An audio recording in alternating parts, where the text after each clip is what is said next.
Bonjour à toutes et à tous. C'est la dernière rencontre de l'année 2023. J'étais déjà en train de chercher.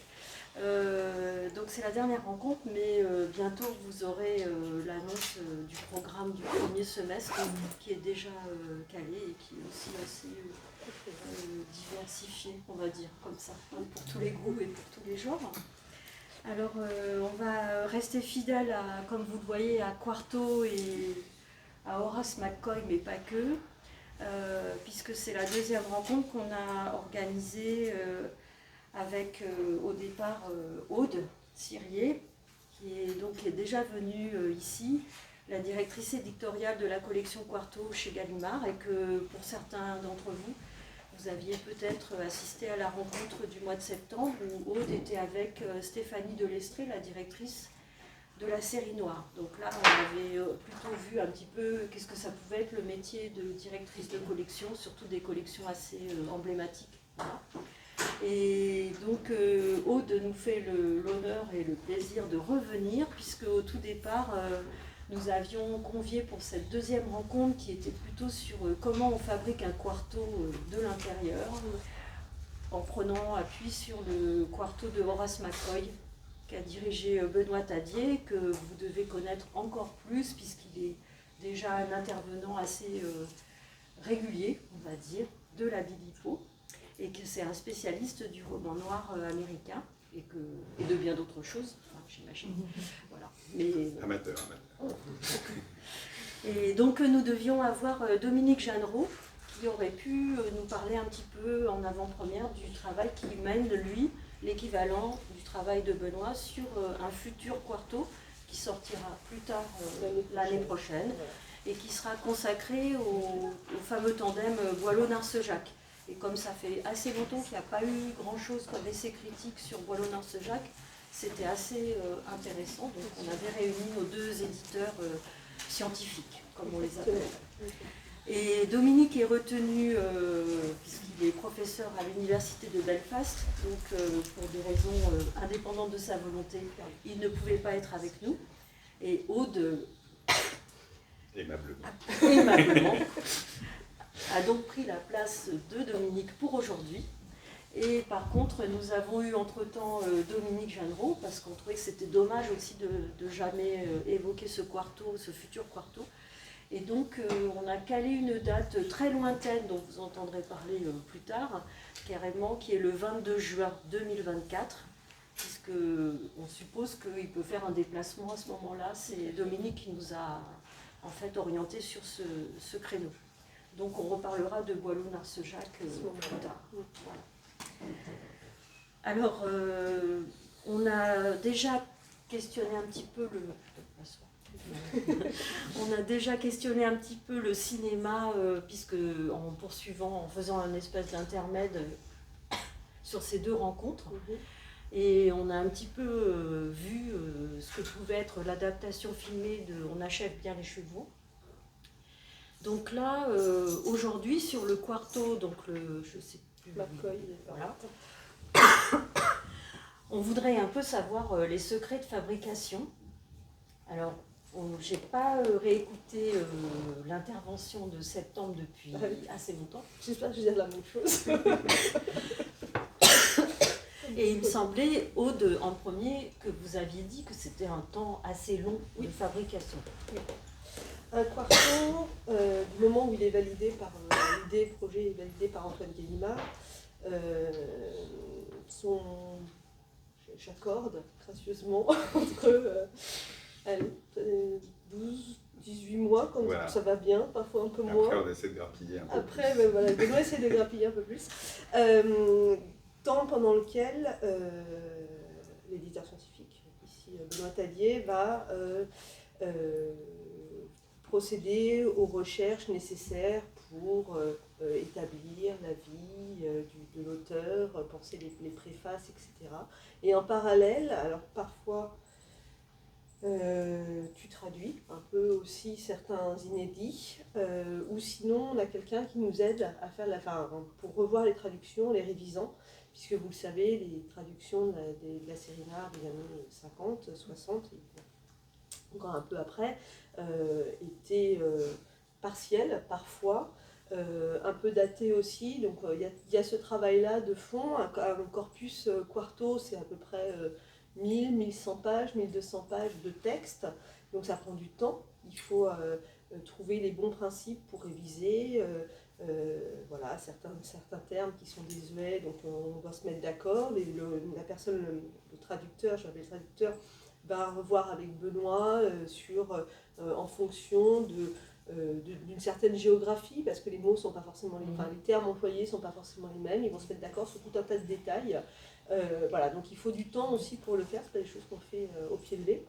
Et donc il se passe à peu près une grosse année, je vais dire. Et puis derrière, chez Quarto, vraiment, il y a 10 mois de travail, de mise au point avec l'éditrice qui est dans mon équipe, qui va tout relire, réviser, éventuellement pointer une date qui semble étrange, corriger, son écrit rouge, non je plaisante.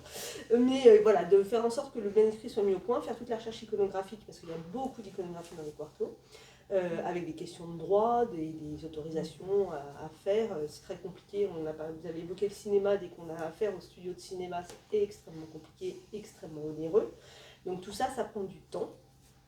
Et la production, c'est à peu près, en tout il se passe 10 mois. Donc du moment où on lance un quarto, l'idée, qu'on a fait valider à Antoine Gallimard, et le jour où il arrive en librairie, il se passe un bon 2 ans, parfois. 2 ans, 2 ans et demi. Voilà. Ouais. Donc c'est vraiment un temps... C'est un temps long. Dans l'édition, c'est un temps long. Voilà. Il y a des choses qui paraissent en 3 mois, nous, c'est 2 ans et demi. Au sujet du travail de traduction, justement, on va parler de cinéma, on va parler de traduction, parce que c'est quand même intéressant aussi, en partant de la traduction historique de Marcel Duhamel, le créateur de la série noire. Et au départ, la première question, je suppose que Benoît, on vous l'a beaucoup posée depuis la sortie du livre. C'est quoi l'actualité de Horace McCoy? Pourquoi Horace McCoy nous parle? Voilà. Pourquoi peut-il nous parler? Il nous regarde. Oui. Nous regarder, oui. Écoutez, pour plein de raisons. Je pense que d'abord, il y a en France quand même une tradition d'aficionados, on peut dire, du roman noir américain, et très vivante, plus qu'aux États-Unis, je dirais même, et plus que partout ailleurs finalement, même s'il y a partout des spécialistes, des amateurs, mais ici il y a vraiment un public, je crois, d'abord pour ce genre de littérature. Le roman noir américain, il ne faut pas oublier quand même que c'est en France qu'il a été construit comme genre et perçu comme tel, grâce à la série noire justement, qui donne son nom au genre du roman noir, puisque c'est la collection qui a réuni toutes sortes de textes qui étaient disparates dans l'édition américaine sous une couverture unique, et puis qui les a mis en série avec des numéros de 1 à 2000 et quelques. Pendant des décennies, ça a vraiment construit une perception du genre qui était également liée au prestige de la maison mère Gallimard, puisque c'est des éditions qui quand même ont une certaine réputation comme maison de la littérature noble en France, et donc par rapport aux éditions américaines qui étaient souvent publiées dans des livres de poche assez déconsidérés, de consommation immédiate, même si les textes étaient formidables. Aux États-Unis, ça avait tendance à passer un peu inaperçu, et en France, au contraire, être valorisé. Donc je crois qu'il y a un intérêt qui ne s'est jamais perdu pour des auteurs comme McCoy, comme Burnett, comme Goodis, qui sera un de nos prochains projets, si tout va bien, comme Hammett et Chandler, bien sûr, avant, qui sont les deux plus célèbres, c'est-à-dire qu'ils n'ont jamais vraiment été oubliés. Tout le monde ne les connaît pas, bien sûr, mais les gens qui s'intéressent au roman noir savent à peu près qui c'est. Donc ça, c'est une première question. La deuxième, c'est que il y a tout un courant critique qu'on peut faire remonter, disons, en gros, à Jean-Patrick Manchette, qui est un des grands théoriciens, en plus d'être romancier du roman noir, qui a vraiment identifié, disons, ou peut-être projeté, disons, lui-même ses propres considérations et intérêts dans ce genre, mais il a identifié quand même un contenu critique assez fort dans le roman noir. Ce n'était pas pour lui simplement de la littérature de sexe et de violence, comme on pouvait parfois la voir dans des visions un peu réductrices. C'était aussi, disons, pour lui, une sorte de critique du capitalisme, pour dire les choses très rapidement. Une critique sociale qui démontait un peu le mensonge social. Effectivement, le thème de la corruption, par exemple, est très important dans tous les romans noirs, aussi bien chez Burnett que chez McCoy. C'est vraiment un des grands sujets. La ville pourrie, la lutte de l'homme seul face à des puissances qui le dépassent, etc. Le mensonge social, la propagande, toutes sortes de choses qui aujourd'hui, je pense, sont complètement d'actualité. Quand on voit le monde dans lequel on vit, on se dit qu'après tout, le roman noir, c'est une excellente grille de lecture. Et ça permet à la fois de... c'est pas que ça va nous dire exactement qui est Donald Trump aujourd'hui ou des choses comme ça, mais ça nous permet quand même de nous représenter un petit peu la position d'un personnage qui peut être nous-mêmes, qui se sent un peu seul dans un monde où tout le dépasse, où il y a toutes sortes d'histoires dont il ne comprend pas les causes, les tenants et les aboutissants, et de voir qu'à travers, disons, ces récits, on construit quelque chose comme une vision cohérente et critique de la société moderne. Donc je pense qu'il y a beaucoup de choses chez ces deux auteurs particulièrement qui peuvent nous parler. Chez Burnett, c'est plutôt le thème de la société qui se pourrit et se corrompt progressivement. Chez McCoy, ce serait plutôt une dénonciation de l'injustice, on peut dire. Vous l'avez bien vu si vous avez vu le film On achète bien les chevaux, de ces personnes qui sont des marginaux totalement écrasés par un système inhumain qui est représenté là par le marathon de danse, mais qui peut aussi bien être toutes sortes d'autres univers également écrasants, même si ce n'est pas toujours aussi spectaculaire. Donc je pense qu'il y a, une aspiration à la justice, à la reconnaissance, à une dénonciation des maux de la société qui sont, du point de vue politique, effectivement, toujours d'actualité. Et puis, troisième chose, il y a un grand style, je crois, chez tous ces auteurs. Ce sont des vrais et de grands écrivains, en tout cas, moi j'en suis persuadé. C'est pour ça que c'est bien qu'ils aient trouvé une belle édition pour les accueillir aujourd'hui.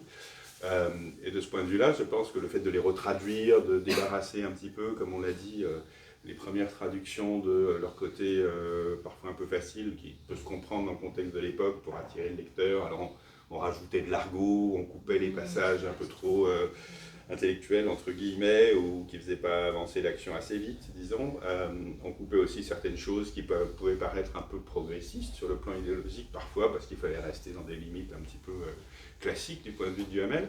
Je pense qu'en restituant tout ça, on apprécie aujourd'hui mieux aussi à quel point c'était des écrivains vraiment intéressants. Donc voilà pourquoi, c'est quelques raisons, il y en a plein d'autres. Il n'y a pas de mauvaise raison d'aimer le roman noir à mon sens. Ouais. Il y a aussi le fait que, comme on l'a un peu dit, il y a le cinéma, et que ces films qui sont très célèbres cachent des romans, parce que plus qu'ils ne les révèlent, en fait, par exemple, On achète bien les chevaux, c'est un film qui est assez célèbre, mais peu de gens connaissent ou ont lu le roman dont le film est tiré, et la plupart des gens connaissent McCoy, ceux qui ne sont pas amateurs du roman noir, uniquement parce que c'est l'auteur d'On achète bien les chevaux et qu'ils ont vu le film.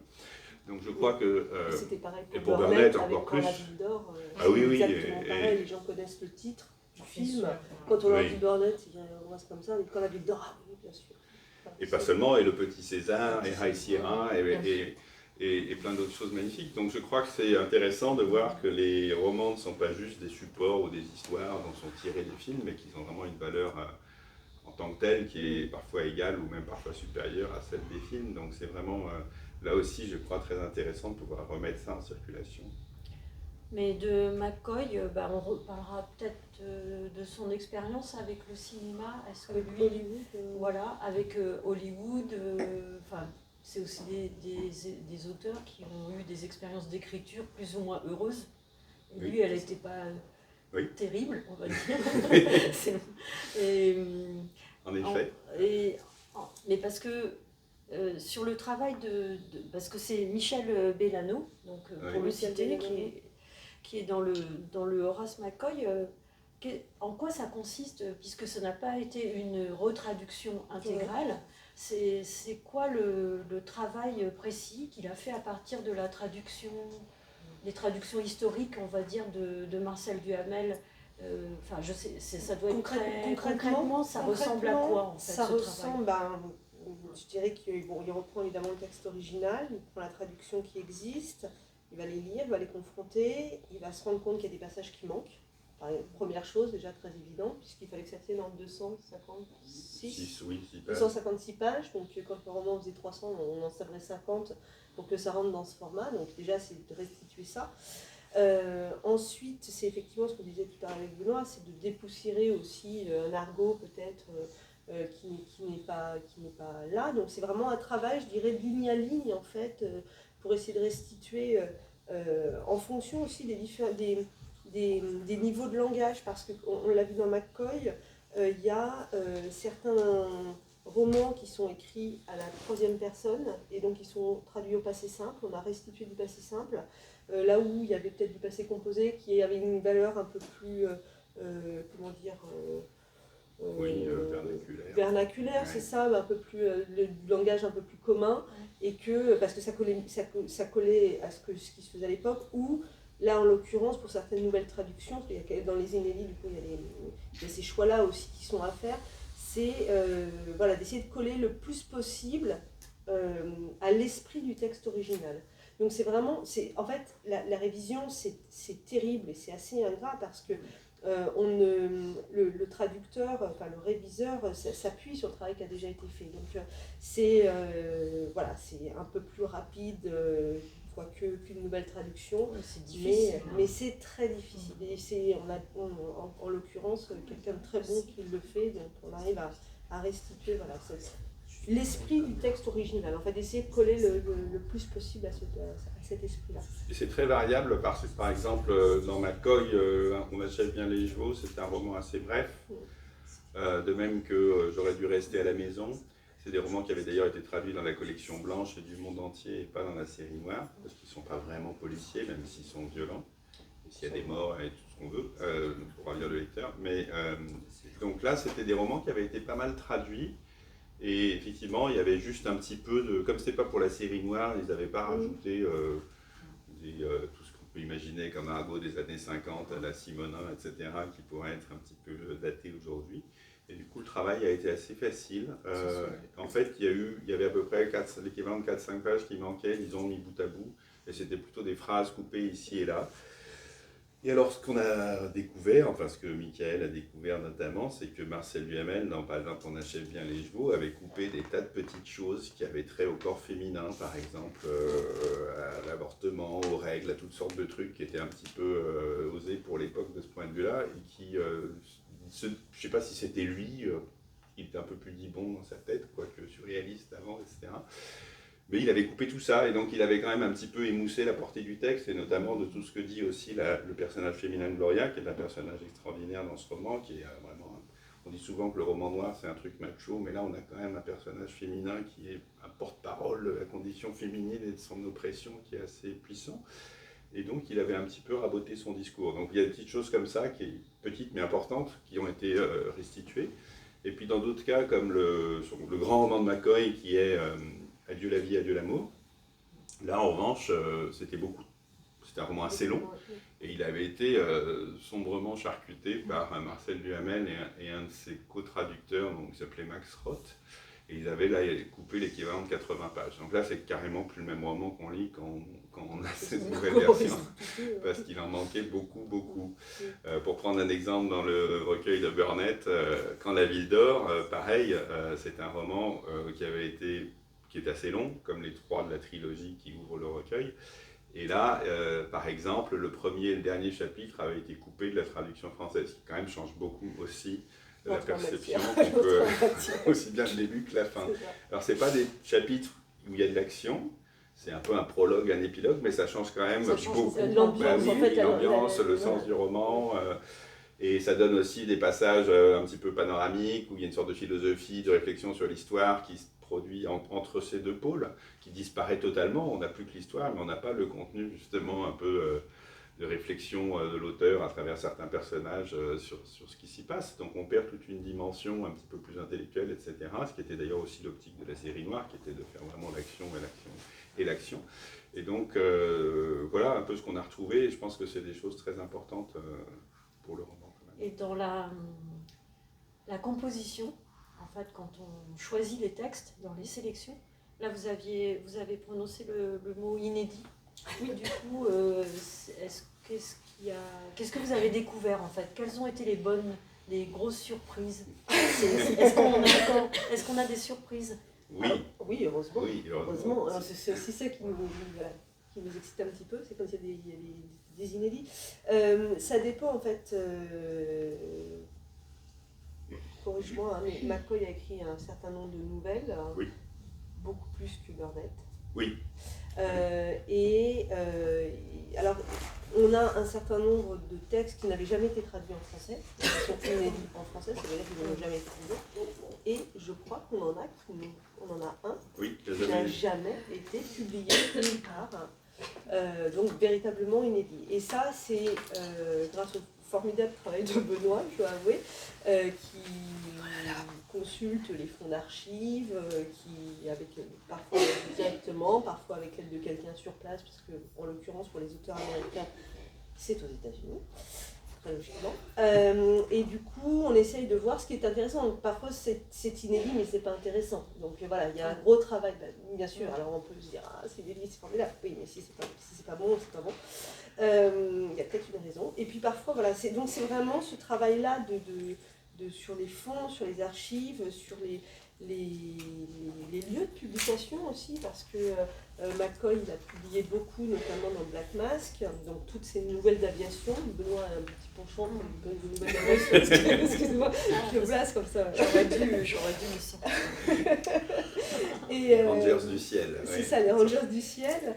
Et voilà, et donc il faut arriver à dégoter, trouver. La dernière fois, j'avais évoqué rapidement l'histoire du Dallas Site, ce journal de Dallas dans lequel l'équivalent un petit équivalent du New Yorker que McCoy reprend et dirige pendant 6 mois, au moment de la grande crise du krach de 29. Et voilà, ce truc-là n'existe plus nulle part, sauf à l'Association historique du Texas, une association historique du Texas, qui...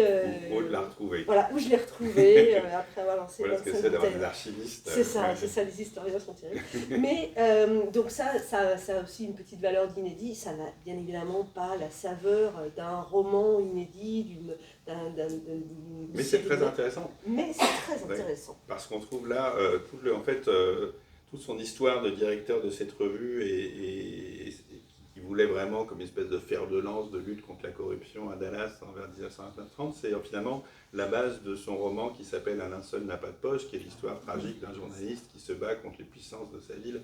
Alors ça finit beaucoup plus mal dans le roman que dans la réalité, mais on voit bien quand même qu'il y a des choses qui sont là et qui sont très intéressantes. Et il y a des textes qui sont assez beaux, des visions de la ville, etc., qui n'hésitent pas parfois à prendre telle ou telle description et à recaser justement dans les Rangers du ciel qu'il écrivait au même moment.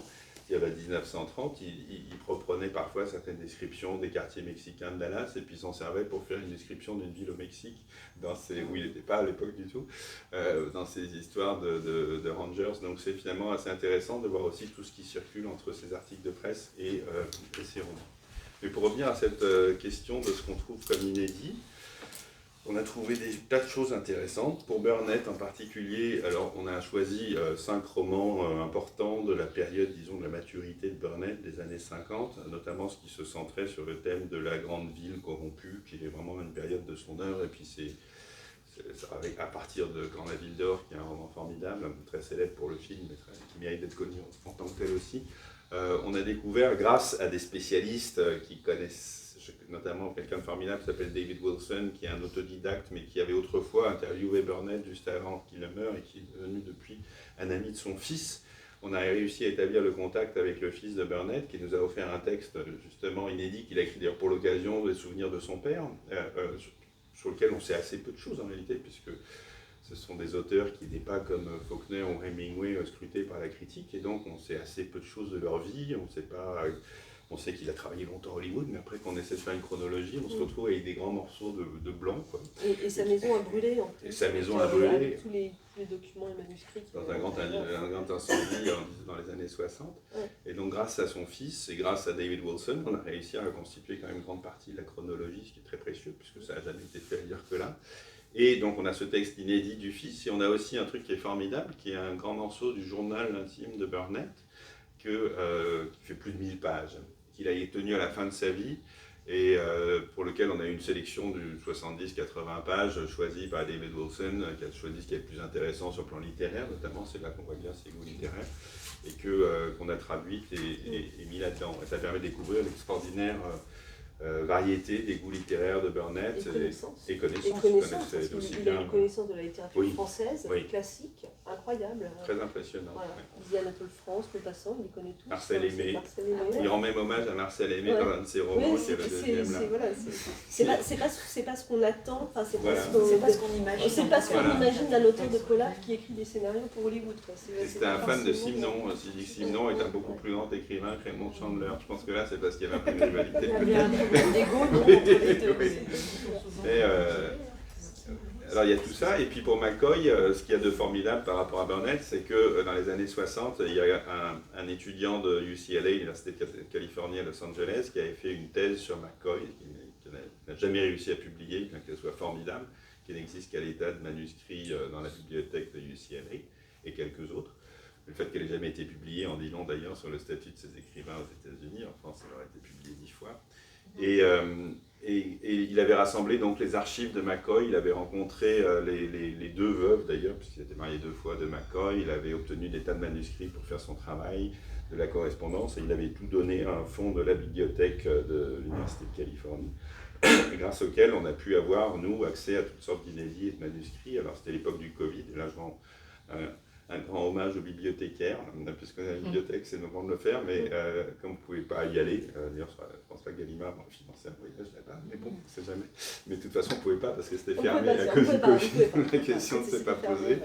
Mais en revanche, on a obtenu beaucoup de scans faits par la bibliothécaire sur place qui nous a envoyé, donc alors un peu au hasard, parce que c'était des boîtes numérotées et c'est pas très bien inventorié, donc on ne savait pas toujours ce sur quoi on allait tomber. On a pris un peu au hasard en fonction des descriptions, mais on est tombé sur de très belles choses. D'où le fait qu'on ait donc ici 10 nouvelles, dont 2 seulement avaient été traduites en français sur les 10, et ça représente quand même un bel ensemble. Et une particulièrement longue et intéressante, qui est la première, je crois qu'on est là, et qui, elle, n'avait jamais été publiée, même en anglais, et qui était simplement un manuscrit, enfin un tapuscrit dans les archives, et qui est un très beau texte pour autant. Donc voilà ce qu'on peut trouver, qui est vraiment très intéressant. Chercheur de pépites. Voilà, C'est ça, chercheur de chercheur. pépites, et puis... En fait, ces livres, c'est à la fois des recueils et des ouvrages critiques, je pense. Hein. Il y a de la biographie, il y a des présentations, il y a vraiment tout un début de... Enfin, il y a ce qu'on sait en gros sur ces écrivains, et je pense que ça peut être assez précieux pour des lecteurs, au-delà juste du roman qu'on avait autrefois, livré brut de décrochage et sans aucune... Oui, il y a une remise en perspective Voilà. de l'œuvre, de la vie aussi, comme tu disais avec McCoy, des éléments évidemment personnels. Je le dis souvent, mais il y a toujours ce débat, l'œuvre, l'auteur, il faut les distinguer, l'artiste, etc.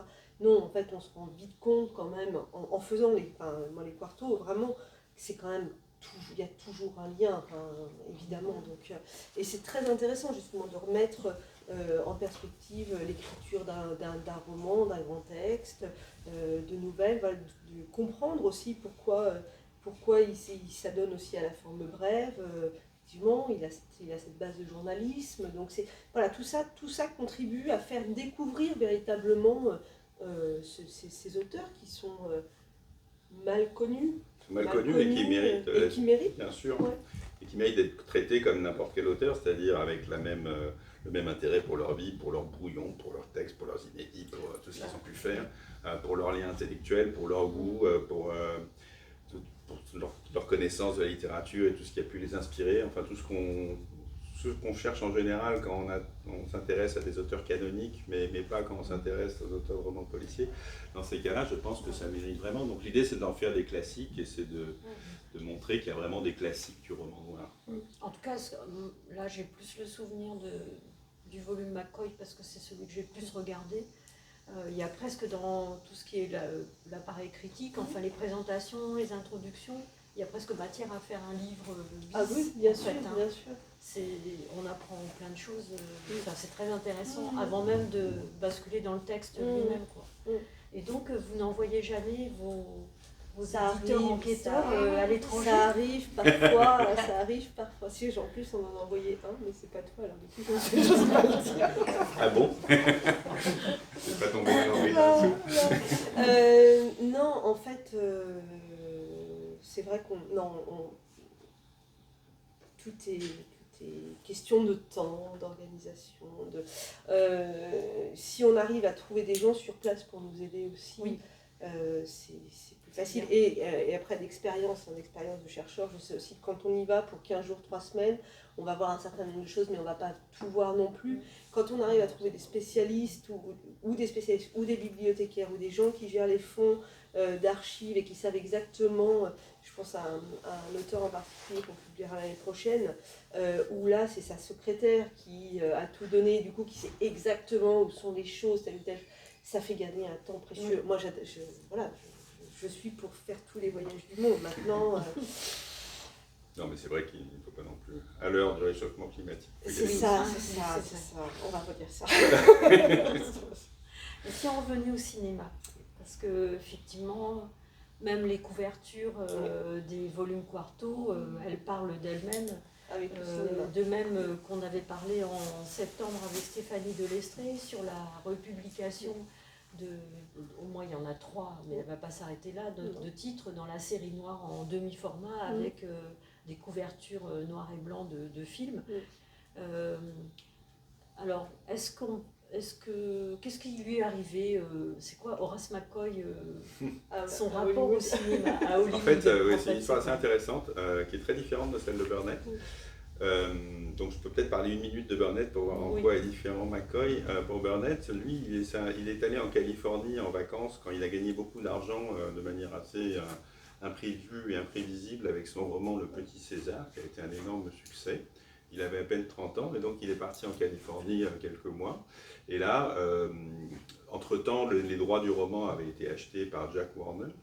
Et le roman était déjà en train d'être produit, et donc on lui a demandé de venir voir, de jeter un coup d'œil sur ce qui passait, etc. Et lui, au départ, ne voulait pas du tout faire le scénariste. Donc il n'a pas d'ailleurs scénarisé ce film-là, il a juste été vaguement consultant. Mais ensuite, quand il a vu qu'on lui offrait des ponts d'or pour travailler comme scénariste, il s'est dit après tout, bon, pourquoi pas. Cela étant, il a toujours vécu en séparant complètement son activité de scénariste et son activité de romancier. C'est pas lui d'ailleurs qui scénarisait les adaptations de ses propres romans. Par exemple, High Sierra, ça a été écrit par John Huston et réalisé par Raoul Walsh. Quand la Ville d'Or, ça a été écrit par Ben Maddow et réalisé par John Huston.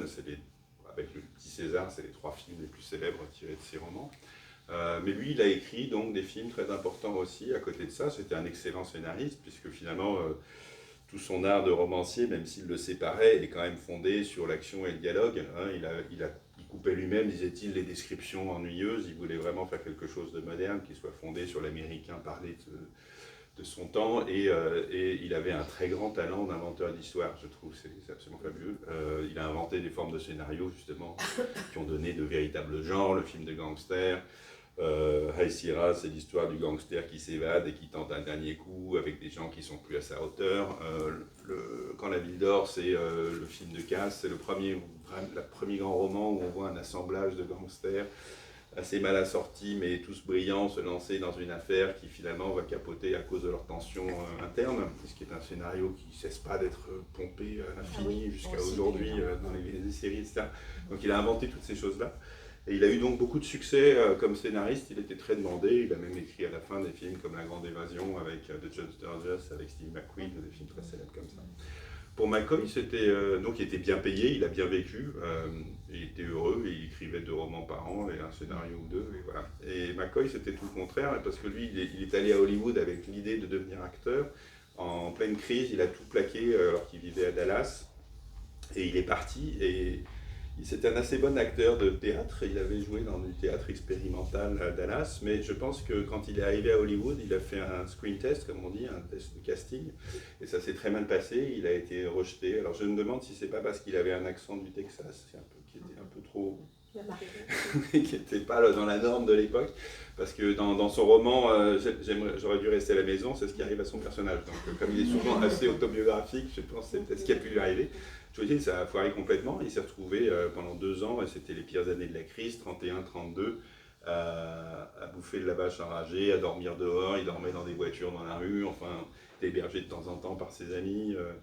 Et il a quand même réussi à écrire On achète bien les chevaux, qui est justement l'histoire de figurants qui se plantent et qui font ce qu'ils peuvent pour essayer de survivre et se retrouvent donc dans ce marathon de danse. Et d'ailleurs, son autre roman sur Hollywood, qui s'appelle J'aurais dû rester à la maison, comme je l'ai dit. C'est pareil, c'est l'histoire de figurants malheureux à Hollywood. Donc lui, c'est vraiment celui qui a ramé, et il a fini par trouver un petit emploi de ce qu'on appelait junior writer, c'est-à-dire d'écrivain de films de série B, où il était très mal payé. C'était, enfin, par rapport à ce qu'il avait avant, c'était pas mal, c'était $50 par semaine, ce qui n'était pas beaucoup pour les États-Unis, pour Hollywood, alors que certains gagnaient $2000 pour un scénario.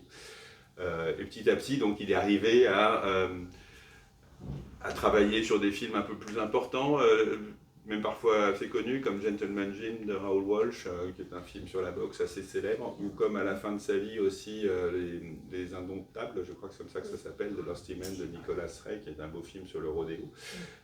Mais il n'a jamais réussi à les écrire tout seul, il était toujours avec 2 ou 3 autres personnes qui, disait-il, lui bousillaient son travail. Et finalement, il était assez malheureux là-dedans, à tel point qu'à un moment, vers la fin des années 40, il a tout plaqué. Parce qu'il a dit, en plus ça me pourrit mon talent, j'arrive plus à écrire des romans à cause de mon écriture cinématographique. Donc vers 46-47, il a tout plaqué avec l'idée d'essayer d'écrire un roman, mais il n'y arrivait pas trop. Et c'est à ce moment-là qu'il a appris que ses premiers romans américains venaient d'être traduits en France, justement en collection blanche et dans la série noire Un seul n'a pas de poche. C'est le premier roman américain, il ne faut pas oublier, c'est le numéro 4 de la série noire, mais c'est le premier d'un auteur américain. Avant c'était Chase et Cheney qui étaient des Anglais. Et qu'il était reconnu en France comme un grand écrivain, ce qui pour lui était une espèce de phénomène hallucinant, puisque ce n'était pas du tout le cas aux États-Unis. Il y a même des journalistes du New York Times qui disaient qu'en France, les intellectuels comme ça, très Beauvoir, parlaient de Faulkner, Hemingway et McCoy, ce qui pour lui était quelque chose d'incroyable. Et pour le journaliste aussi d'ailleurs, qui disait qui est ce McCoy, dont personne n'a jamais entendu parler. Et ça l'a remis en scène, et c'est comme ça qu'il a eu la force d'écrire ce dernier grand roman qui est Adieu la vie, adieu l'amour, qui a d'ailleurs été un bide aussi malheureusement, mais qui était un beau livre. Et après, bon, il s'est remis à écrire des scénarios. Son rêve, en réalité, c'était d'être réalisateur, ce qu'il n'a jamais réussi à faire. Et à la fin de sa vie, il venait de fonder une société de production avec l'acteur William Bendix pour enfin réaliser un film tiré d'une de ses propres histoires quand il a eu une crise cardiaque et il est mort. Donc il n'a pas pu mener à bien ce projet. Donc pour résumer, lui, c'est l'histoire d'une longue frustration, alors que pour Burnett, c'était plutôt au contraire une histoire heureuse, parce qu'il avait justement réussi à séparer le cinéma et la littérature.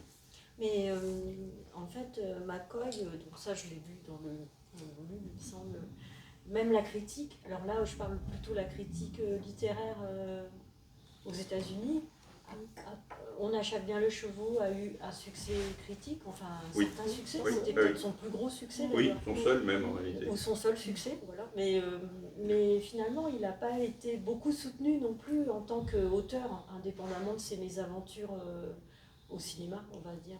Il s'est même arrêté d'écrire. Il s'est même arrêté d'écrire, justement, comme je le disais, ici, pendant toutes les années 40, en fait, il a écrit coup sur coup 3 romans qui sont les 3 premiers qui sont là. On achète bien les chevaux, un seul n'a pas de poche et j'aurais dû rester à la maison.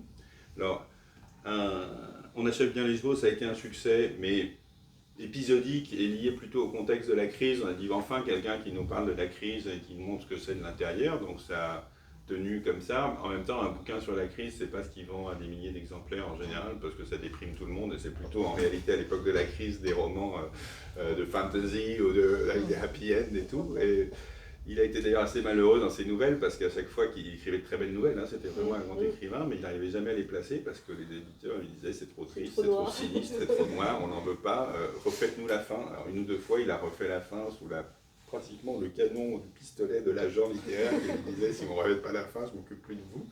Donc il y a une belle nouvelle comme ça qui s'appelle Rouler des mécaniques sur les courses de moto, dont il a réécrit la fin.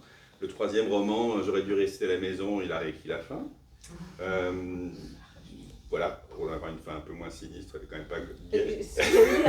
Elle n'est pas gaie, mais elle est un peu moins épouvantable que la fin qu'il avait prévue aussi. Mais rien n'y a fait, il n'a pas non plus, voilà, probablement parce qu'il était trop sombre, il n'a pas eu de succès en fait, c'est aussi bête que ça.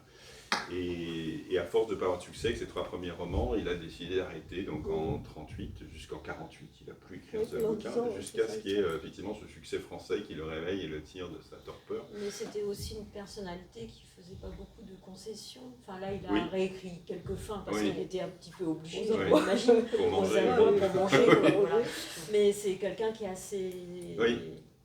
Comme ça, c'est ça qui est bien d'ailleurs, je trouve. Aujourd'hui, on sent très bien. C'est quelqu'un qui ne faisait pas de compromission, effectivement, et ça fait partie des choses qu'on apprécie quand on le lit aujourd'hui, je pense. Et c'est des choses qu'on découvre dès les articles du Dallas Site, en fait. Parce que ces articles, il écrit dans la fin des années 20, puisqu'on est en 29, fin 29, début 30. Vraiment, il est sans concession vis-à-vis du pouvoir, vis-à-vis de la corruption dans le sport, vis-à-vis... Enfin, tout ça, il y a tout un débat, d'ailleurs, autour d'un match qui tourne mal, un match de baseball, je crois. Qui était trafiqué, soi-disant. Bon, bref, c'était l'affaire OMVA, mais version baseball dans les années 30. Et il est intransigeant, enfin vraiment, il est entier en fait comme auteur. Et c'est effectivement. Et ça aussi, ça n'a pas dû plaire beaucoup. Oui. Non, donc clairement, il a quitté la ville d'ailleurs. Et il était considéré comment par ses pairs? Il était bien aimé par certains, alors notamment par Dashiell Hammett qui avait fait, on reproduit un télégramme, ça c'est aussi un inédit, de Hammett à la maison de production qu'il employait, qui était, je crois, je ne sais plus laquelle, un des grands studios, en recommandant le livre de McCoy, en disant que c'est un super bouquin et qu'il est prêt à s'entremettre pour acheter les droits et l'adapter. Ça fait partie d'ailleurs de c'est une longue série de déceptions pour McCoy qui a longtemps espéré que ce roman serait adapté. Il n'a jamais été, bien après sa mort. Donc Hammett l'aimait beaucoup, il a d'ailleurs aidé quand il était à Hollywood.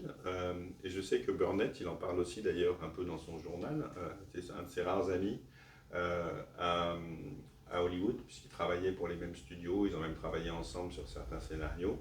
Et Burnett dit que c'était un des personnages les plus gentils et les plus énigmatiques et les plus tristes qu'il ait jamais connus. En fait, le portrait qu'on peut voir, c'est vraiment tout ce recours. Et il dit, je le connaissais bien, mais je n'ai jamais réussi à comprendre qui c'était en réalité. Donc ça, c'était quand même quelqu'un d'assez secret, on peut dire. Mais c'était quelqu'un bourré de talent, c'était un très grand sportif. C'était un aviateur pendant la guerre, c'était un sportif qui était à un niveau presque national au moins en football américain, en tennis, en je ne sais plus combien de sports, qui était aussi un pilote automobile, qui a fait des tas de choses, qui était un bon peintre à la fin de sa vie également, qui était un grand connaisseur et critique de jazz aussi.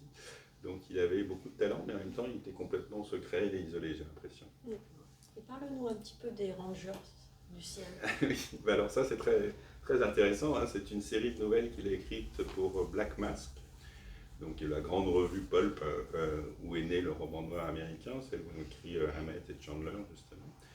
Et à partir de 1929, il a écrit une série, ça commence d'ailleurs exactement en même temps que le Faucon Maltais, c'est dans le même numéro où paraît le début du Faucon Maltais, qu'on trouve le début de la série des Rangers du ciel. C'est une série de 14 nouvelles qui sont liées entre elles, comme ça se faisait souvent à l'époque, donc ça fait comme une sorte de très long roman à épisodes si on veut, qu'il a écrite jusqu'en 1924 et qui raconte l'histoire d'un groupe d'aviateurs qui sont chargés de la police des frontières en fait au Texas et qui sont alors il a lié il a associé une histoire réelle qui est celle des Rangers, qui est la police effectivement du Texas, à son expérience d'aviateur de la guerre, puisqu'il a imaginé que ces policiers étaient en fait des policiers non pas motorisés mais aéroportés, si on peut dire, qui avaient des petits avions et qui patrouillaient la frontière pour lutter contre les contrebandiers. Les contrebandiers avaient aussi d'ailleurs des avions, c'était tous d'anciens pilotes de la guerre en fait.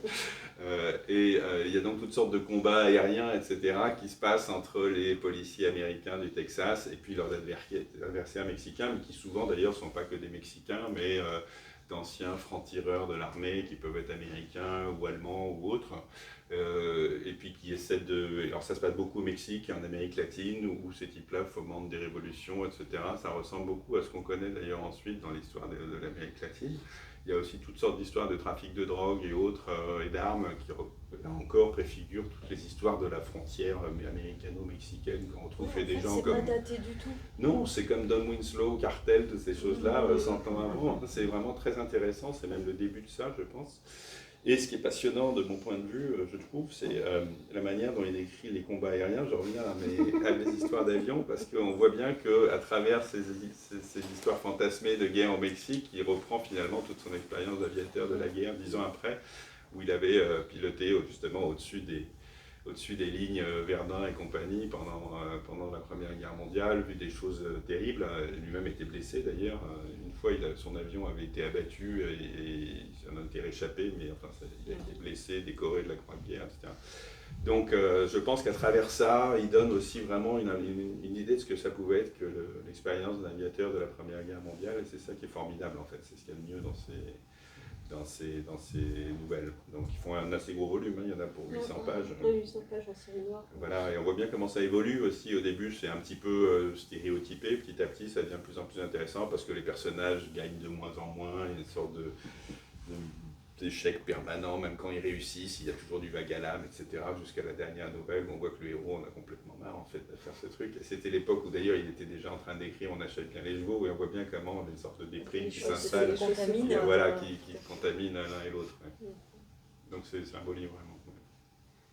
Alors, après ce travail, c'est quoi le futur? Le futur volume, le futur projet, le futur projet. quarto, le futur le futur quarto. Alors déjà, il y en a un, on l'a évoqué avec Bollon-Narcejac, et le suivant pour le polar américain, parce que Benoît a tout plein d'idées, donc c'est formidable, tout plein d'idées. Et en plus, il peut me trouver des petites histoires d'avion à mettre avec, c'est encore mieux. Ça devrait être, ce sera d'ailleurs, David Goodies. Pour 25, voilà, on essaie d'en faire un tous les 2 ans, 23, 25. Entre-temps, il y aura Bollon-Narcejac, avec un choix de romans aussi, et puis quelques nouvelles, dont des inédites, encore, parce que voilà, on aime bien ça. Oui, mais l'intérêt, c'est qu'il y a aussi des choses nouvelles que ne connaissent pas les lecteurs. C'est ça, c'est vraiment ce qui fait, avec la documentation, avec les archives, c'est une plus-value aussi pour l'ouvrage, parce que quelqu'un va se dire, bah oui, sinon je les ai en folio, je les ai en poche, etc. Oh là là, mais en folio dans de mauvaises traductions. Dans des mauvaises traductions en plus. Vraiment. À la Bilpon, on peut trouver toutes les traductions. Toutes les traductions, c'est très bien. Mais du coup, voilà, c'est vraiment l'idée aussi là, c'est que si on peut effectivement trouver des choses, ça apporte un éclairage supplémentaire, effectivement. Alors pour McCoy, on avait mis des nouvelles inédites en français. Il n'y avait pas les avions, puisque les avions étaient dans le volume séparé à la série noire. Là, il y aura aussi donc un choix, et on a commandé plein de vieux journaux américains, de numéros, ça s'appelle comment d'ailleurs? Des choses comme Wings, Battle Buds. Il a écrit beaucoup dans les justement nouvelles d'aviation. Donc on va en mettre un petit peu aussi. Il en a écrit des dizaines même pendant la guerre. C'est assez intéressant parce qu'après il a complètement arrêté. Il a fait un type de roman complètement différent, mais c'est intéressant de voir un peu les liens. Mais c'est constitutif en fait dans son parcours. Donc on en a commandé un certain nombre, maintenant Benoît doit choisir. On ne peut pas faire 4000 pages, ce que j'aimerais bien. Alors j'aimerais bien aussi, mais il faut qu'on parle à un certain Antoine Gallimard. Je ne suis pas sûre que bon.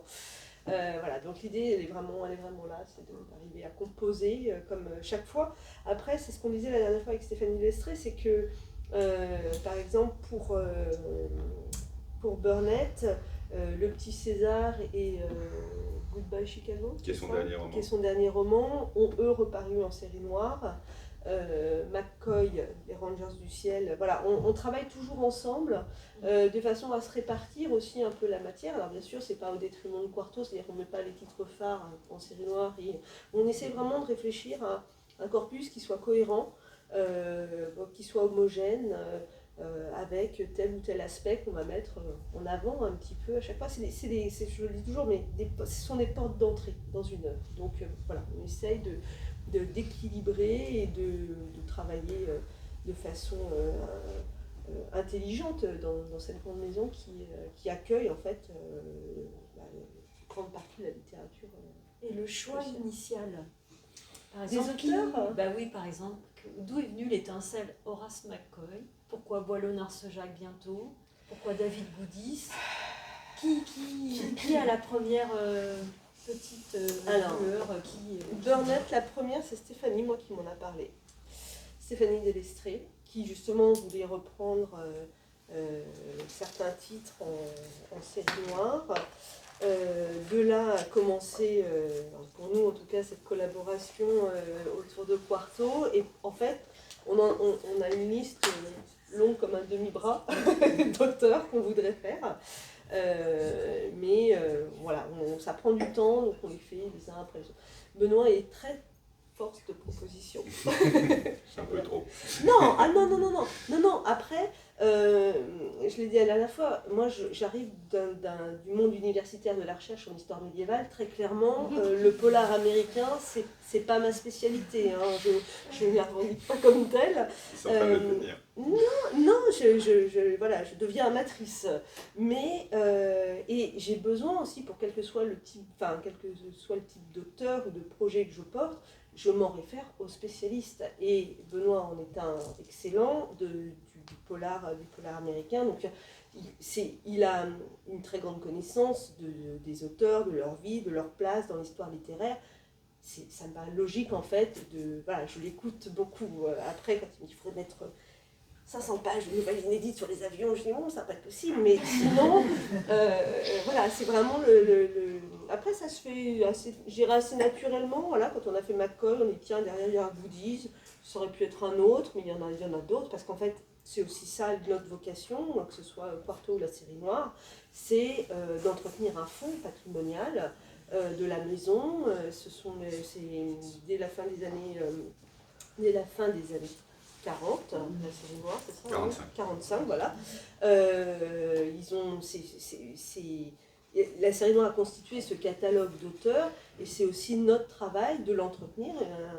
Une collection, un fonds, un catalogue, c'est comme une église, il faut l'entretenir, sinon elle s'effondre, elle disparaît. Sinon on vole des pierres pour construire des maisons à côté. Et sinon, il y en a qui volent les pierres pour construire des maisons à côté, on ne citera personne. Mais on sait à qui on pense. Voilà. Donc c'est collégial. Voilà.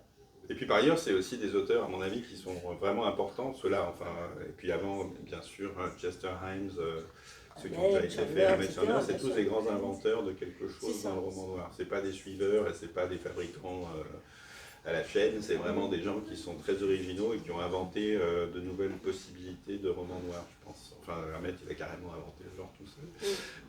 Mais avec chacun d'eux, on a quelque chose qui est unique, je crois. Burnett, c'est lui qui invente le roman de gangster. C'est quand même exemple, lui qui est le premier à se mettre à la place du gangster, enfin dans la tête du gangster, à lui donner des émotions, une psychologie. Là où pour les autres, c'était vraiment juste le méchant. Le méchant. Là, il y a vraiment, là, le gangster devient homme. Enfin, vraiment. Et ça, c'est Burnett. Et là, le figurant de Hollywood, ce qui frappe avec McCoy, c'est qu'aucun roman ressemble au suivant. Il y a vraiment une volonté de renouvellement aussi de ses propres textes. Donc voilà, il y a ça. Et puis il y a aussi peut-être quand même le lien avec la maison Gallimard et Série Noire, le fait que beaucoup de leurs œuvres aient été publiées là. Et puis l'accessibilité parfois aussi, dans certains cas, certains auteurs. Il y a même certains auteurs, et c'est le cas de... Non, vous dites, il y a encore tout aux États-Unis, je ne sais pas. Mais il y a certains auteurs, par exemple, Stéphanie travaille sur un projet dont j'ai oublié sur quel auteur, mais ça n'est même plus disponible aux États-Unis. Donc il y a... Voilà, et ce sont de grands auteurs, donc c'est intéressant aussi de ne pas les laisser tomber dans l'oubli, parce que quand dans leur propre pays ils sont plus lus, il n'y a plus d'édition du tout. Donc c'est un peu notre travail aussi. Et Goody, c'est aussi un grand inventeur de romans noirs. Et puis il est aussi assez connu. Il y a aussi le fait que moi je propose volontiers des auteurs totalement inconnus, et donc ça marche moins bien parce que il faut aussi convaincre que ça peut vaguement se vendre. C'est ça, que c'est pas juste. On est dans une Goodies, il y a quand même. Voilà. Alors après, je ne sais pas au niveau cinéma si c'était aussi riche que ces deux C'est surtout auteurs, ces adaptations et s'il a quelques été films. moins bien servi ou Il a plus été rare ou moins. Enfin, parce qu'on se souvient plutôt en France du film de La Lune dans le caniveau. Tout à fait. Et surtout, je pense le film Thierry sur le pianiste. Voilà, oui, il y a Truffaut. Il y a Truffaut. Mais il y a quand même plusieurs décennies entre les deux, et c'est pas le même genre de public qui a vu l'un et qui a vu l'autre. Non. Et il y a quelques bons films tirés de son œuvre dans les années 50, 40. Ça commence avec. Fred Bogart. Oui, c'est ça, Les Passagers de la Nuit, qui est son premier roman noir, justement. Et puis il y a Le Cambrioleur, qui est un beau film de Paul Venkos avec Don Dernier et Jane Mansfield. Et puis il y a La Nuit tombe de Jacques Tourneur, qui est aussi un bon film avec Anne Bancroft jeune et Anne Dorin, qui est beau film. Mais oui, il y a quand même de quoi faire. Puis il y a des films plus récents, comme effectivement La Lune dans le caniveau, qu'il faudrait revoir. J'ai pas vraiment d'idée sur ce film. Je sais qu'il avait été un peu charcuté à sa sortie, puisque Benex voulait faire un truc de 4 heures et s'est retrouvé avec 2h30, ce qui est déjà peut-être un peu trop d'ailleurs. C'est comme nous avec les volumes, tu sais. On nous dit 1800, non, 1200. Donc, mais il y a eu quelques autres adaptations, donc c'est pas rien. Non, mais c'est un nom qui est, oui, qui résonne en tout cas. On ne sait pas trop ce qu'on met derrière, mais qui parle. Qui parle qui encore à des gens même. Oui. Et lui, c'est un très grand styliste, il a vraiment un univers à lui extrêmement reconnaissable. Enfin, en 2 phrases de Goodies, on sait que c'est Goodies, donc c'est vraiment intéressant aussi pour ça. On rêverait d'une sortie de ce type de quarto avec une grosse semaine à la cinémathèque. On pourrait panacher le livre à l'écran. Il faudrait. Ouais. Il me dit qu'il faudrait qu'on regarde. Ça serait très bien. Non, mais c'est vrai, il y aurait effectivement beaucoup de choses il y a beaucoup de choses puisque effectivement, ça passe beaucoup par le film. Alors, qui crée d'ailleurs d'autres univers d'ailleurs. Oui, parce que et d'autres images pas que aussi ça. mentales, je dirais, de l'histoire. Parce que ça détourne aussi du texte original. Mais c'est intéressant justement de pouvoir découvrir aussi la façon dont ça a été pensé par un réalisateur. Et puis de découvrir aussi toutes les filiations en partant de ces œuvres-là, enfin en tout cas ce que vous disiez là sur Burnett, les films, c'est-à-dire tous les stéréotypes et puis tous les motifs qui se répètent tout le temps, quoi, c'est sans fin. C'est ça. Est-ce que, voilà, bien sûr. Une question assez générale en fait. J'ai été assez marquée par les traductions un peu qui manipulaient le texte original en coupant, changeant, édulcorant. Et à partir de quand une maison d'édition comme Gallimard a décidé de dire stop et de faire des traductions plus correctes. Enfin, parce que j'ai envie d'espérer qu'aujourd'hui les traductions sont... Là, elles sont très bonnes. Voilà, bien sûr. Mais de manière générale, j'ai envie d'espérer que Gallimard aujourd'hui traduit correctement. Alors, on traduit correctement aujourd'hui. Alors, en fait, c'est pas qu'on traduit correctement et qu'on ne traduisait pas correctement, c'est que les normes de traduction à l'époque ne sont plus les nôtres aujourd'hui. Oui. Vous pouvez prendre aussi des livres traduits de très grands auteurs, traduits dans les années 70, même 80. Si vous reprenez le texte original, vous vous rendez compte que le traducteur, il y avait un paragraphe qui visiblement ne l'intéressait pas, il ne l'a pas traduit. Hein. Ça, c'est arrivé, j'en ai un très précis en tête. Et vraiment, c'est pas... Bon, ça a changé, mais ce sont les canons de la traduction qui ont changé pour tout le monde. Donc, c'est pas propre. Non, c'est pas que propre à Gallimard, c'est vraiment général. Après, évidemment, il y a pour certains titres, il va y avoir des nouvelles traductions. Ce qu'il faut bien comprendre, c'est qu'une nouvelle traduction, ça a un coût. Pardon, c'est vraiment très trivial de parler d'argent, mais ça a un coût. Qu'une révision, ça a un coût moindre, c'est beaucoup de travail, mais c'est un coût moindre malgré tout. Et que quand on révise ici, je sais pas, 5-6 romans, une traduction d'un roman, grosso modo, je dis un chiffre, mais que je lance comme ça un peu par hasard, parce qu'évidemment c'est stupide, ça dépend de la longueur du texte, ça peut coûter entre 15 et 20 000 euros. Fois 6, je vous laisse faire le calcul. Et donc derrière, il faudrait que je vende à peu près 100 000 exemplaires de mon quarto pour être rentable. Bon. Ce qui n'est... Je rêve de vendre chaque quarto 100 000 exemplaires, je ne vous le cache pas, Antoine Gallimard aussi, mais ce n'est pas le cas du tout. Et donc on rentre aussi dans des logiques de qu'est-ce qu'on peut faire pour rétablir le texte, et des grandes collections comme Du Monde Entier notamment, ou aussi la série Noire, qui ont cette vocation aussi de... Eux ne font pas de traduction-révision, ils vont faire proposer des nouvelles traductions. Mais ça crée un événement, ils ont retraduit par exemple du Kerouac, ils ont retraduit Steinbeck, ils ont retraduit là récemment Pasternak. Voilà, c'est ce qu'on attend d'une collection de grand format. Dans une collection comme la nôtre, qui a une vocation un peu plus anthologique, même si j'aime pas ce mot, voilà, on traduit ce qui est inédit, parfois, alors s'il y en a, là ce sera le cas alors que je ne dise pas de bêtises, en mai, on a un volume d'Edith Wharton qui va sortir, avec notamment, on a repris des traductions existantes qui étaient très bonnes, on a lissé aussi un peu, parce que lissé dans le sens, vous avez des éditions séparées. Bon, il y a des parties qui ont été prises, différentes, très bien, etc. Quand vous les mettez sous la même couverture, il faut aussi un peu homogénéiser, parce que tel traducteur va employer telle formule, alors qu'en fait en anglais, elle aura été traduite d'une autre façon. Donc, on est obligé un petit peu de lisser pour ne pas avoir trop de différences, même si évidemment une écriture peut changer, évoluer dans le temps. Mais bon, du coup, là, on fait ce travail-là. Je ne sais plus où je voulais en venir. La révision Par rapport à la traduction. Mais par contre, ah oui, Wharton, pardon. Wharton, il y a un texte qui s'appelle Chez les heureux du monde, qui est un de ses titres les plus connus. Un de ses titres les plus connus. La traduction, elle est tellement ancienne qu'elle était dans le domaine public. Ah, oui. Il y a un moment où, ça veut dire publié, enfin encore il s'est passé plus de 70 ans après la mort du traducteur, elle est dans le domaine public. Donc cette traduction, elle a 100 ans. Bon, là, on l'a refaite. Voilà, parce que vraiment, elle était pas déshonorante du tout, mais ça méritait vraiment qu'on la refasse. Donc là, on l'a refaite. Mais c'est exceptionnel en fait, parce qu'on ne peut pas mener ce travail-là avec 5, 6, 7, des fois j'ai 10 titres, 12 titres dans un quarto, et que clairement aussi, pour des questions financières, d'équilibre, on est dans une maison commerciale, même si on a cette vocation d'entretenir le patrimoine, etc.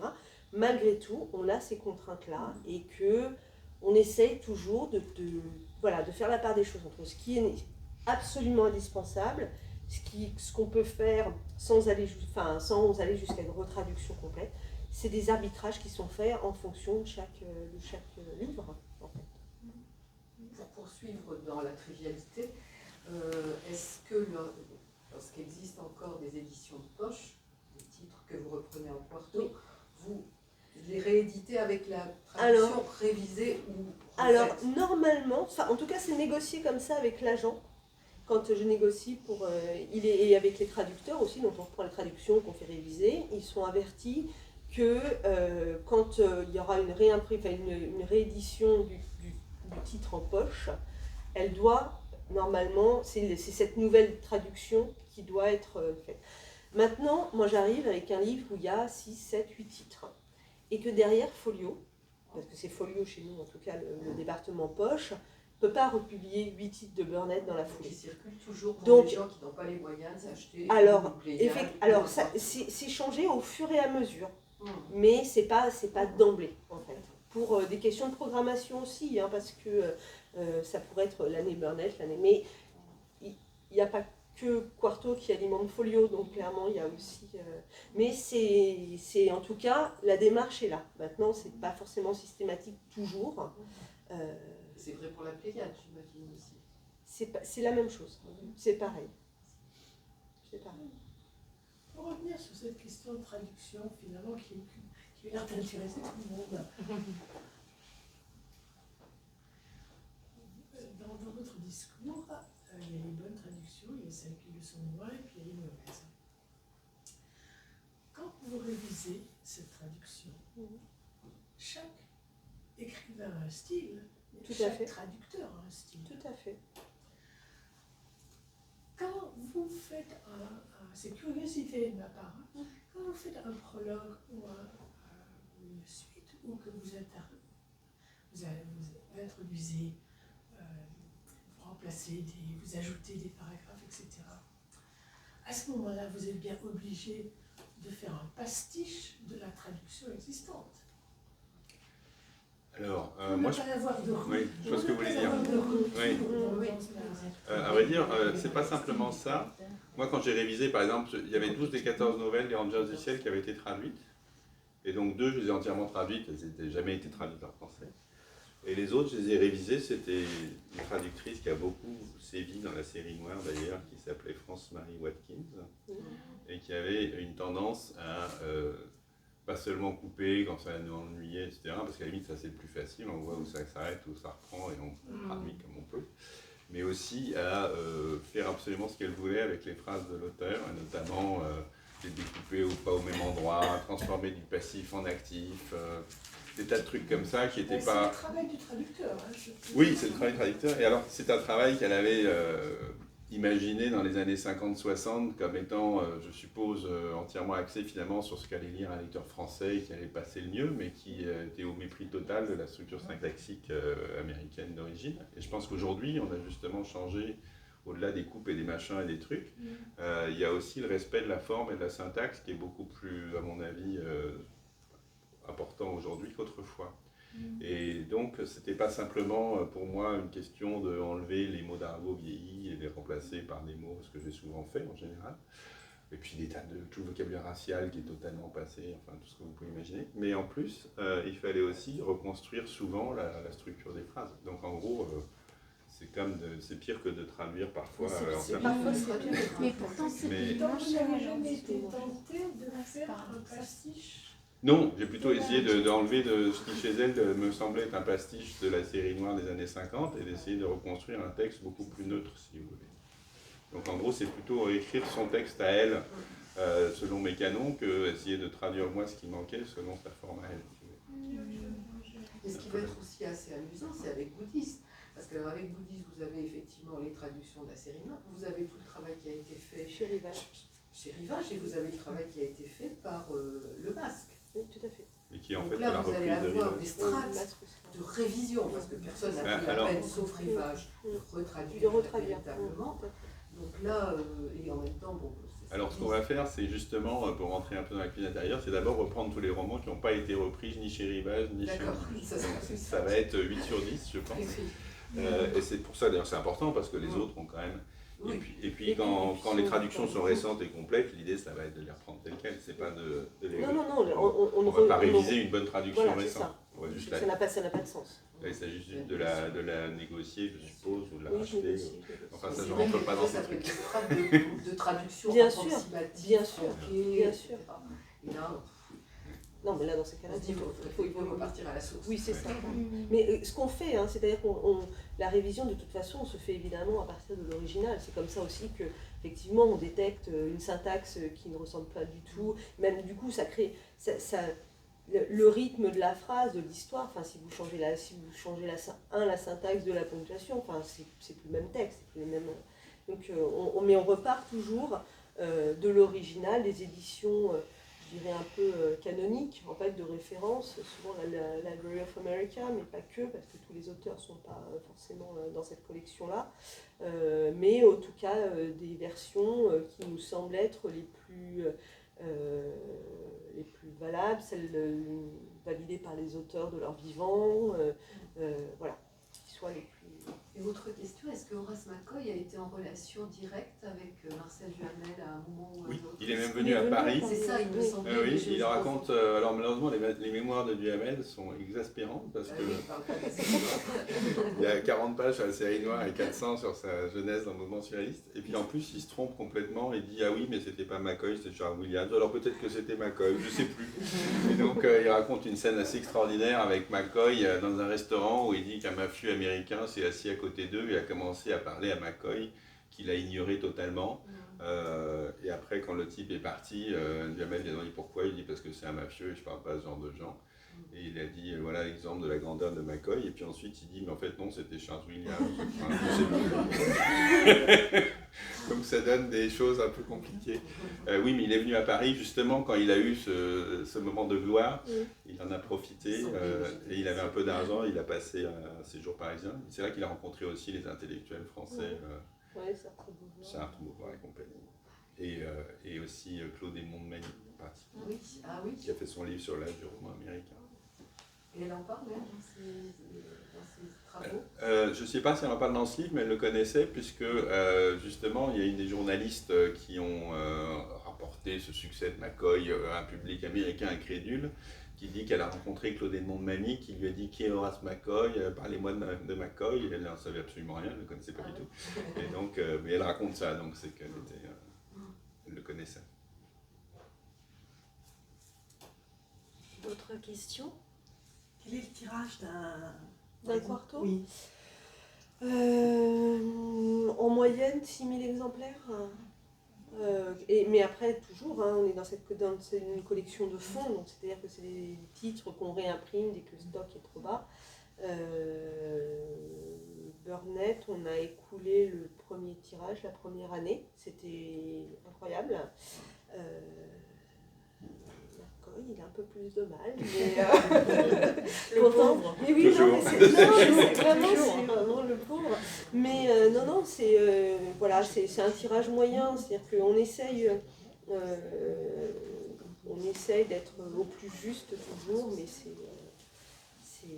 c'est comme toujours, un livre, quel qu'il soit, hein, un quarto comme un autre, c'est un pari en fait. Évidemment, moi je suis toujours complètement emballée et je trouve que le travail qu'on fait est formidable, en toute objectivité. Il est formidable ce travail. Mais, et voilà, et on voudrait que tout le monde s'en empare, et c'est vrai que bon, il y a des fois ça marche, des fois ça marche pas. Et puis ça s'inscrit aussi dans le temps. L'année dernière, on a eu cette très belle surprise du prix Nobel. Alors c'est pas du polar d'Annie Ernaux. Annie Ernaux, ça faisait depuis 2015, je crois, elle était dans la collection. Bon, l'année dernière, le prix Nobel, les ventes se sont envolées. Clairement, bon, c'est aussi à la faveur. C'est tout l'avantage, je dirais, d'une collection de fonds. On a presque 30 ans. Le quarto McCoy a été aussi récompensé, même si ça ne fait pas coller les voix. Tout à fait le prix Nobel. C'est pas tout à fait le prix Nobel, polar. c'est vrai. Non, mais c'est une belle reconnaissance. Par le prix Claude Mesplède, qui n'est pas n'importe qui dans le monde du polar, enfin comme nom j'entends, et comme personne. Donc à Quai du Polar. Là, cette année, l'édition. Donc c'était une belle reconnaissance aussi, justement, de s'inscrire dans cette ligne patrimoniale, parce que finalement, tous les aspects ont été quand même. Oui, c'était vraiment l'homme qui a le plus fait pour la reconnaissance C'est et ça. la connaissance Et de la la série connaissance, noire. c'est ça. Avec son magnifique dictionnaire. Non, c'était une belle récompense. Alors, monsieur. Pourquoi Boileau-Narcejac? Ah ben voilà, je vais leur poser la question, c'est très bien. Et pourquoi pas Et pourquoi pas? Parce que le polar américain, c'est bien, hein, mais... entre deux volumes, j'ai besoin de respirer. Non, parce que je trouvais que c'était intéressant, justement, par le biais du cinéma, notamment, de faire un peu de place aussi à ce tandem qu'on a un petit peu oublié. Alors moi, je l'ai découvert évidemment comme beaucoup d'enfants avec Sans atout, que j'ai évidemment fait lire à mes enfants. Et surtout parce que je trouvais que c'était intéressant justement d'avoir aussi ces voix françaises, ce tandem. Dans la collection, moi j'en ai lu plusieurs, hein, même un certain nombre. Je trouve que ça n'a pas mal vieilli, au contraire, je trouve que les histoires restent assez intemporelles. Alors, évidemment, on a une petite ambiance, hein, années 60, 70, tout ça, mais je trouve que finalement les histoires ont assez bien vieilli. Et puis il y a ces adaptations géniales, je pense évidemment à Hitchcock, Vertigo. Alors, c'est quand même, l'histoire au départ s'appelle alors je me trompe toujours, c'est d'Entre les morts qui devient Vertigo. Non, c'est celle qui n'était plus. Et d'Entre les morts, c'est les diaboliques, c'est ça. Mais de fait, le livre a changé de titre après le film. Enfin, c'est quand même, c'est pour dire le poids de ce. Voilà, donc je trouvais que c'était intéressant de reprendre ce travail-là. Alors, ils ont publié, je ne sais plus, 40, 50, un nombre de romans incalculable. Ils ont aussi travaillé beaucoup en tant que scénariste à deux. Et je trouvais que c'était intéressant. Voilà, c'est aussi cette vocation-là du patrimoine qu'on a. Et puis, je n'avais pas de problème de révision de traduction aussi. Est-ce qu'il y aura les textes théoriques qui sont faits? Il y en aura des extraits, justement pour éclairer d'abord leur écriture à eux deux, comment ce tandem fonctionnait, et puis aussi comment eux-mêmes conçoivent ce passage de l'écrit à l'écran. Donc tout ça sera émaillé avec des dossiers. Alors, on n'en a pas fait beaucoup ici dans ces deux volumes-là, mais dans les volumes quarto, parfois on a des dossiers thématiques, et là c'est une des thématiques justement d'un appendice qui viendra justement à la lumière d'extraits de leurs textes critiques, essayer de restituer un peu leur façon de fonctionner, de comprendre comment ça marchait en fait à deux. Et leurs noms sont indissociables, hein, c'est quand même après leur nom. Là c'est pareil, Dominique Jeanneret pense avoir trouvé un truc qui n'a jamais été publié. Donc c'est pareil. C'est ça. Mais il travaille aussi, voilà, il est allé à l'IMEC notamment, il y a des choses. Voilà, il est en train, il est à l'œuvre. Donc là, il faudra revenir au mois de juin. Voilà, vous avez le temps de vous préparer. Eh bien, on remercie beaucoup nos deux invités. Merci. Merci Aude et merci Benoît.